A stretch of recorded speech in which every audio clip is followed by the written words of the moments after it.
Today's special guest speaker is Kevin Gentlecore, artist and middle-aged punk. To see more of Kevin's own artwork, please visit the links posted below or wait until the end of the video. Take it away, Kevin. Greetings, kids. My name is Kevin Gentlecore. I'm an artist, illustrator, designer. You might have seen some of my scribblings or musings over on Instagram at Kevin Gentlecore, or read some of my rants and raves over at kevingentlecore.substack.com that you can go to and sign up for a newsletter and get all sorts of free goodies if that interests you. Aidan asked me here today to talk about this excellent drawing he did of the RatBatSpider bat creature from the movie Angry Red Planet. My first encounter with this rat face spider creature thing was on the cover of the Misfits' seminal album Walk Among Us, which I found in the 90s in high school, in the mid-90s when I was a teenager. And I didn't know upon seeing it that was from a movie. I guess I probably would have assumed it was, considering the Misfits' liberal use of other people's property, let's say. But I guess that's, a punk rock thing in general. That's beside the point. Or is it? I don't know.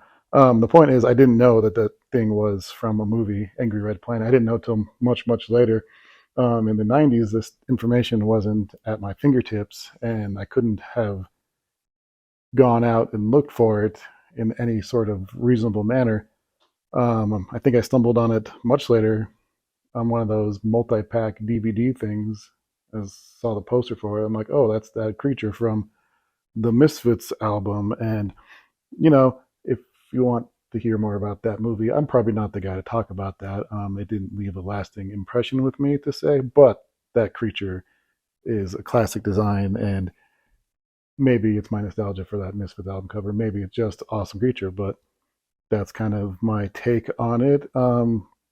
More broadly, though, I think what attracted me to the Misfits was the horror element in the first place in the 90s when I was a teenager. I was already kind of into horror and sci-fi at that point, and punk rock, which kind of go hand in hand if you ask me. And at the time, I was probably just like, yeah, punk rock and horror movies are things that upset people or rub them the wrong way, and I'm rebellious and, all that teenage kind of angst. But as an adult now, I think they share a lot by nature of just their creation. Punk rock started out as kind of an expression of, opinions and angst, and not being able to make music the same way as all the heavy studio music was being produced or radio hit singles in the 70s. Horror movies, I think, traditionally coming up, were all kind of made by scrappy individuals that were just on shoestring budgets, who may not have been, professionally trained Hollywood movie makers. And so it was very much by the seat of their pants. It's very much a passion project, very much a let's do this ourselves and see what we can come up with. And I think that spirit imbues both horror and punk through to its core.